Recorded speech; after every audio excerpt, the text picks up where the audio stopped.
அதாவது நேத்துல இருந்து ரொம்ப முக்கியமான பத்திரிகைகள், அதுவும் குறிப்பா வடக்குல இருக்கக்கூடிய முக்கியமான பத்திரிகைகள்ல தமிழ்நாட பத்தின திட்டமிட்ட ஒரு பொய்யான நியூஸ வந்து ரொம்ப பரபரப்பா வந்து இவங்க பரப்பிட்டு இருக்காங்க. அதாவது India Today, Hindustan time, moneycontrol இந்த மாதிரியான முக்கிய நாளிதழ்கள்ல ஒரு பொய்யான நியூஸ் தமிழ்நாட பத்தி தொடர்ந்து தீவிரமா பரப்பப்பட்டுட்டு இருக்கு. அதாவது தமிழ்நாட்டுல சட்டமன்ற கூட்டத்தொடர் வந்து நேத்து முந்தின தினம் கூடுச்சு. இங்க பல முக்கியமான விவாதங்கள் வந்து விவாதிக்கப்பட்டது. குறிப்பா இந்த கரூர் துயர சம்பவத்தை பத்தியான விவாதங்கள் ரொம்ப பரபரப்பா அங்க வந்து பேசப்பட்டது. இதை பத்தின தெளிவான விளக்கம், இது யார் இதுக்கான காரணம், யார் இதுக்கு பொறுப்பேற்கணும், யாரோட கவனக்குறைவால இப்படியான ஒரு துயர சம்பவம் நடைபெற்றது அப்படின்ற தெளிவான விளக்கத்தை தமிழக முதல்வர் ஸ்டாலின் அவர்கள் வந்து நேற்று சட்டமன்றத்தில் எடுத்து முன் வச்சாரு. அதை நம்ம எல்லாருமே பார்த்தோம். அப்படி இருக்கும்போது அந்த சட்டமன்றத்தில் விவாதிக்கவே படாத, தேவையே அற்ற, முகாந்திரமே இல்லாத, உண்மைத்தன்மை இல்லாத ஒரு விஷயத்த தொடர்ந்து நார்த்ல பரப்பிட்டே இருக்காங்க. இது பீகார் தேர்தலில் பிரதிபலிக்க போகுது. ஏன்னா இவங்க என்ன நியூஸ் இங்க பரப்பிட்டு இருக்காங்க அப்படின்னு பார்த்தீங்கன்னா, தமிழக முதல்வர் ஸ்டாலின் அவர்கள் வந்து இந்திக்கு தமிழ்நாட்டில் ஒட்டுமொத்தமாக தடை பண்ண போறாரு. இந்தி ஃபிலிம்ஸாக இருக்கட்டும், சாங்ஸாக இருக்கட்டும், மற்ற பேனர்ஸாக இருக்கட்டும், இது எதுவுமே இந்தியில் இங்கே வந்து வரவிடாமல் தடை பண்ணுறதுக்கான ஒரு தீர்மானத்தை, ஒரு பில்லை வந்து அவர் பாஸ் பண்ண போறாரு. இந்தி மேலே ஸ்டாலின் அவர்களுக்கு ஏன் இவ்வளோ வெறுப்பு? அவங்க வந்து ஸ்டாலின் அவர்களை மட்டும் குறை சொல்ல, ஏதோ தமிழ்நாட்டில் இந்தியை வந்து ஒட்டுமொத்தமாக அழிச்சிடணும் அப்படின்ற எண்ணத்தோடவே இங்கே நம்மளாம் கரங்கட்டி சுற்றிட்டு இருக்க மாதிரியான ஒரு ஒரு பொய்யான பிரச்சாரத்தை வந்து இவங்க முன்வைக்கிறாங்க. இது தமிழ்நாட்டில் ஒரு பெரிய விஷயமா பேசப்படல. ஆனா ஏன் நார்த்ல இவ்வளவு பெரிய விஷயமா பேசப்படுது அப்படின்றத நம்ம ஃபர்ஸ்ட் யோசிக்கணும். அது ஏன் குறிப்பா இந்த நேரத்தில் இந்த நியூஸ், இந்த மாதிரியான ஒரு பொய்யான நியூஸ் நார்த்ல பரப்பப்பட்டிருக்கு திட்டமிட்டு அப்படின்ற இன்னொரு கோணத்திலையும் நம்ம யோசிக்கணும். இப்போ விஷயம் என்ன அப்படின்னு பார்த்தீங்கன்னா, பீகாரில் தேர்தல் வரப்போகுது. இன்னும் 1 மாத காலம் தான் இருக்குது. அங்கே நிலவரப்படி என்ன அப்படின்னா, காங்கிரஸோடைய கூட்டணி, காங்கிரஸ் ஆர்ஜேடியோட கூட்டணி இருக்குது பார்த்தீங்களா, இவங்களுக்கு வெற்றி வாய்ப்பு வந்து ரொம்ப அதிகமாக இருக்குது. அப்படி இருக்கிற பட்சத்தில் இப்போ பாஜகக்கு என்ன பண்ணுறதுன்னு தெரியல. ஏன்னா ஏற்கனவே பாஜகவோட மானத்தை வந்து ராகுல் காந்தி அவர்கள் கிழிச்சிட்டார். ரோடாக போய் தெருவா வண்டி எடுத்துகிட்டு போய் இவங்க எப்படியெல்லாம் 3 வருஷமாக தொடர்ந்து ஜெயிச்சுட்டு இருக்காங்க, யார் யாரை சேர்க்குறாங்க, யார் யாரை நீக்கிறாங்க, யார் யார் எதிர்கட்சிக்கு ஓட்டு போடுறாங்க, அவங்க பேரெல்லாம் நீக்கிறது, தனக்கு ஓட்டு போடுறவங்களை மட்டும் வச்சுக்கிறது, குறிப்பாக இஸ்லாமியர்கள், தலித்துகள் மட்டும் ஒடுக்கப்பட்டவர்களுடைய ஓட்டுகளை இல்லாமல் பண்ணுற வேலையை வந்து பாஜக செஞ்சுட்டு இருக்கு அப்படின்ற உண்மை நிலவரத்தையும் அவர் வந்து அங்கே கொண்டு போய் சேர்த்துட்டார். ஸோ இந்த தேர்தல் பிரச்சாரத்தின் போது மு.க. ஸ்டாலின் அவர்களையும் அங்கே வந்து கூட்டிகிட்டு போய் பரப்புரையை வந்து முன்னெடுத்தாங்க. அதை நம்ம எல்லாருமே பார்த்தோம். அவருக்கு அங்கே வந்து எவ்வளோ பெரிய வரவேற்பு கிடைச்சது. சரி, அங்கே இருக்கிற இதுக்கும் மு.க. ஸ்டாலின் அவர்களுக்கும் என்ன சம்பந்தம் அப்படின்னு கேட்டிங்கன்னா, காங்கிரஸோட கூட்டணியில் இருக்க கட்சி அப்படின்றது ஒரு விஷயம். ரெண்டாவது, பீகார்ல இருந்து இங்கே தமிழ்நாட்டுக்கு லட்சக்கணக்கில் மக்கள் வந்து வேலை பார்த்துட்டு தான் இருக்காங்க. ஒரு நாள் நீங்கள் ரயில்வே ஸ்டேஷன் போய் பார்த்தீங்கன்னா தெரியும், அவங்க வந்து குடும்பமாக வந்து இங்கே இறங்கிட்டு இருக்காங்க. அப்படி வந்து இங்கே இறங்கும்போது அங்கே பீகாரில் இருக்கவங்களுக்கு தமிழ்நாட்டு மேலே இங்கே என்ன நிலவரம், அங்கே எப்படி போயிட்டுருக்கு, நம்ம போகிறோமே, நம்மளுடைய மகளோ நம்ம குடும்பத்தாரோ அங்கே வந்து பாதுகாப்பாக இருக்கிறாங்களா அப்படின்ற ஒரு கவனம் எப்பொழுதும் பீகார் மக்களுக்கு தமிழ்நாடு மேலே இருந்துட்டு தான் இருக்குது. ஸோ அதனால் இங்கே என்ன நிலவரம் போயிட்டுருக்கு அப்படின்றதுல அவங்க கான்சன்ட்ரேட் தான் பண்ணிகிட்டு இருப்பாங்க. ஸோ இங்கேருந்து போகிறவங்க தமிழ்நாடை பற்றின தகவல்கள்லாம் சொல்லுவாங்க இல்லையா, அங்கே வந்து தொழில் வளர்ச்சி நல்லாயிருக்கு, கல்வி நல்லாயிருக்கு, மருத்துவம் நல்லாயிருக்கு அப்படின்னு. அப்போ அந்த மாதிரியான ஆட்சி நம்மளுக்கு வேணும் அப்படின்ற ஒரு எண்ணம் அங்கே இருக்க மக்களுக்கு இருக்கும்.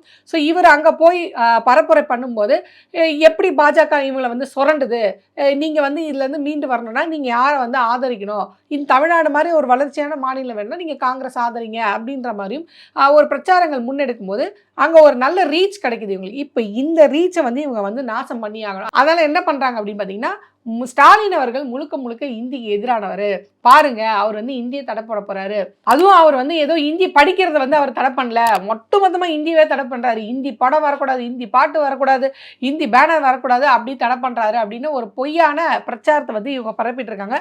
உண்மையில அந்த மாதிரியான இந்தியை வந்து தடை பண்றதுக்கான தீர்மானம் சட்டமன்றத்தில் நிறைவேற்றப்பட்டதா, அப்படி ஒரு எண்ணம் இருக்கிறதா, அவங்க ஏன் பண்ண போறாங்க, எப்போ பண்ண போறாங்க, எதற்காக பண்ண போறாங்க, யாராவது அப்படி ஒரு கோரிக்கை வச்சிருக்காங்களா, இந்தியை வந்து நீங்க ஒட்டுமொத்தமா தடை பண்ணணும் அப்படின்னு தமிழ்நாட்டில இருந்து ஏதாவது கோரிக்கை போயிருக்கா அப்படின்னு பார்த்தா இது எதுக்குமே இல்லை அப்படின்றது தான் பதில்.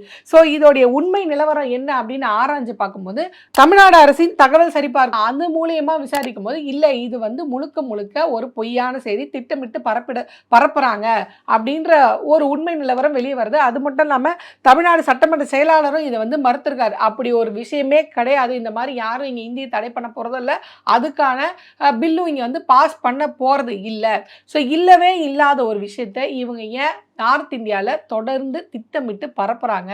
ஸோ முழுக்க முழுக்க பீகார் தேர்தலை வந்து முன் வச்சு இங்கே அவங்க, அதாவது காங்கிரஸோட கூட்டணி பாருங்க என்ன பண்ணுறாங்க, இந்தியை வந்து அழிக்கிறாங்க, அப்போ இங்கே இந்தி பேசுகிறவங்களுக்கு பாதுகாப்பு இல்லை அப்படின்ற மாதிரியான ஒரு பிம்பத்தை இவங்க வந்து கிரியேட் பண்ணுறாங்க. இது மட்டும் இல்லாமல் ஏற்கனவே இந்தி எதிர்ப்புக்கு, அதாவது இந்தி திணிப்புக்கு எதிராக ஸ்டாலின் அவர்கள் முன்னெடுத்த நடவடிக்கை அப்படின்றது தமிழ்நாடு மட்டும் இல்லை, ஒட்டுமொத்த இந்தியா லெவலில் வந்து அவரை வந்து கொண்டு போய் சேர்த்தது அப்படின்னு தான் சொல்லலாம். ஸோ அவங்கவுங்க தாய்மொழியை அவங்கவுங்க தான் பாதுகாத்து ஆகணும் அப்படின்ற அளவுக்கு அந்த விஷயம் போய் ரீச் ஆகுச்சு. இப்போ இந்த இமேஜ் இவங்க வந்து என்ன பண்ணி ஆகணும்னா டேமேஜ் பண்ணி ஆகணும். ஸோ அதுக்கு அந்த கோலை அவங்களுக்கே திருப்பிடுறாங்க. இப்போ இந்தியை வந்து இவர் இது பண்ணார், தாய்மொழியை பாதுகாக்கணும்னு இவர் இறங்கினார்ல, அப்போ நம்ம உடனே என்ன பண்ணோம், இந்திக்கு எதிரானவர் மு.க. ஸ்டாலின் அவர்கள், தமிழ்நாடு மக்கள் இந்திக்கு எதிரானவங்க அப்படின்ற மாதிரியான ஒரு பொய்யான பிரச்சாரம்.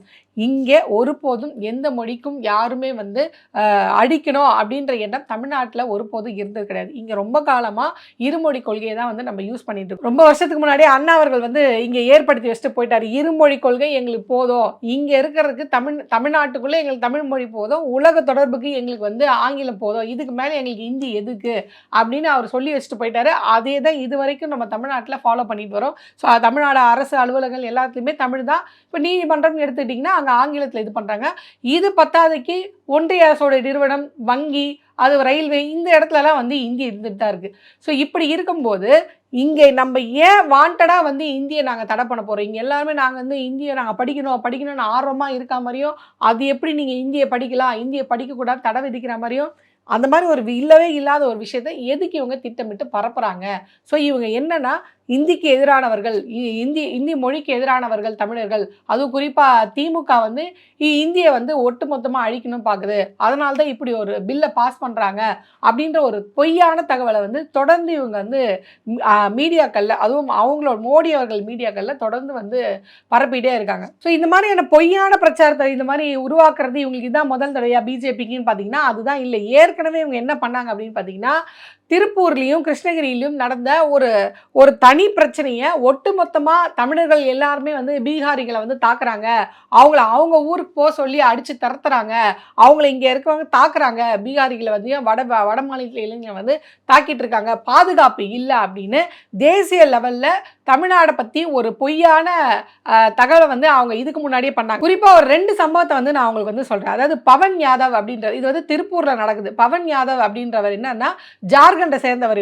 இவர் என்ன பண்ணுறாங்கன்னா, இவருடைய ஒரு பர்சனல் விஷயமா நடக்கப்பட்ட தாக்குதலை முழுக்க தமிழர்கள் வந்து இந்த மாதிரி வட மாநிலத்தவரை அடிக்கிறாங்க அப்படின்னு ஒரு பொய்யான பரப்புரை வந்து அப்போ ஏற்படுத்தினாங்க. இதே மாதிரி பார்த்தீங்கன்னா கிருஷ்ணகிரியில் இன்னொரு சம்பவம், அதாவது மோனு ரவிதாஸ் அப்படின்றவர், அவங்க 2 அண்ணன், அதாவது சோனு, துளசி, இவங்க கூட வந்து இங்கே தங்கி வேலை பார்க்குறாரு.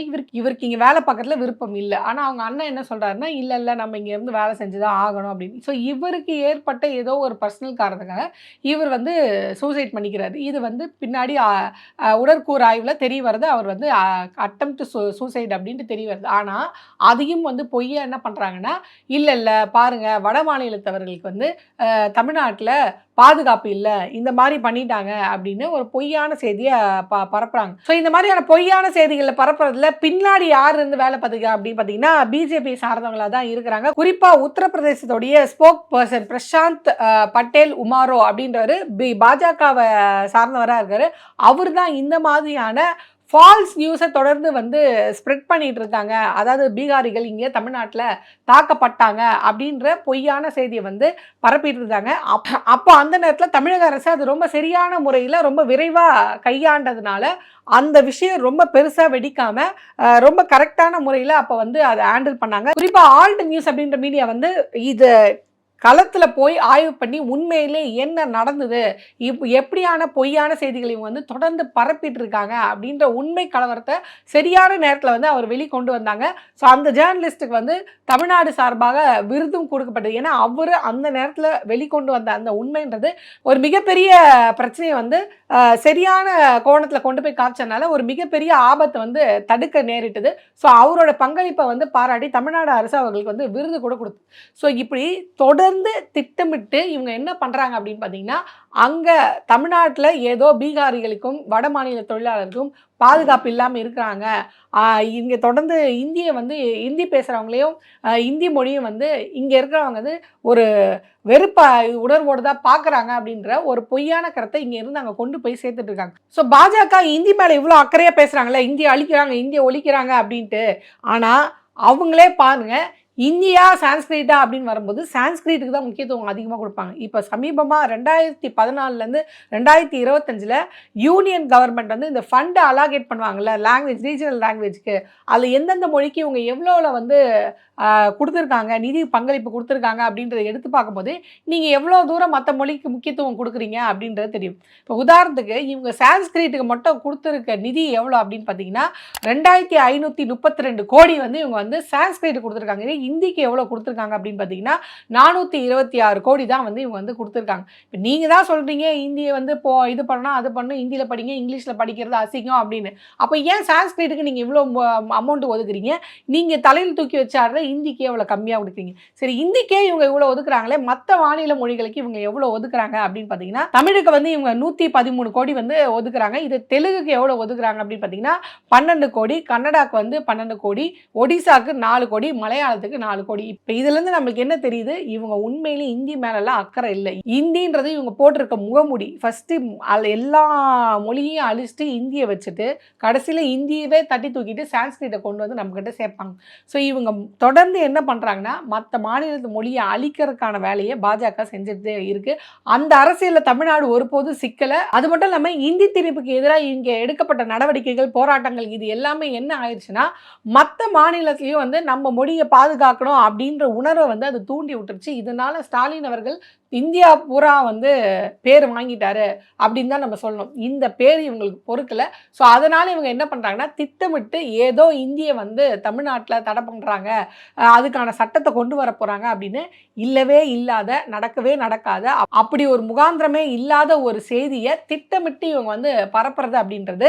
பீகாரில் என்ன சொல்லுவாங்கன்னா, பாருங்க ஹிந்தி பேசுகிறவங்களுக்கு அங்கே வந்து இது கிடையாது, அவங்க கூட்டணி இருக்க கட்சியை நீங்கள் ஆதரிக்க போகிறீங்களா அப்படின்னு மொழி ரீதியாக அவங்கள வந்து எமோஷனல் இம்பேலன்ஸ் பண்ணுறது. ஸோ இந்த விஷயத்தை பயன்படுத்தி இவங்க பீகார் தேர்தலில் ஏதாவது ஒரு மாற்றத்தை கொண்டு வர முடியுமான்னு பார்க்குறாங்க. ஆனால் இங்கே உண்மையை உடனுக்குடனே கண்டுபிடிச்சி சொல்கிறதுக்கு ஆள் இருக்குது. அதனால் உங்களுடைய இந்த பொய்யான மட்டமான அரசியல்லாம் வேலைக்கு ஆகாது. முடிஞ்சால் மக்களுக்கு ஏதாவது நல்ல செய்யுங்க. நீங்கள் செய்கிற நல்லதை வச்சு நீங்கள் பேர் வாங்க பாருங்கள். அதை விட்டுட்டு இப்படியான மட்டமான வேலையெல்லாம் இறங்குறத பாஜக கைவிடுறதுன்றது அவங்க கட்சிக்கு நல்லது.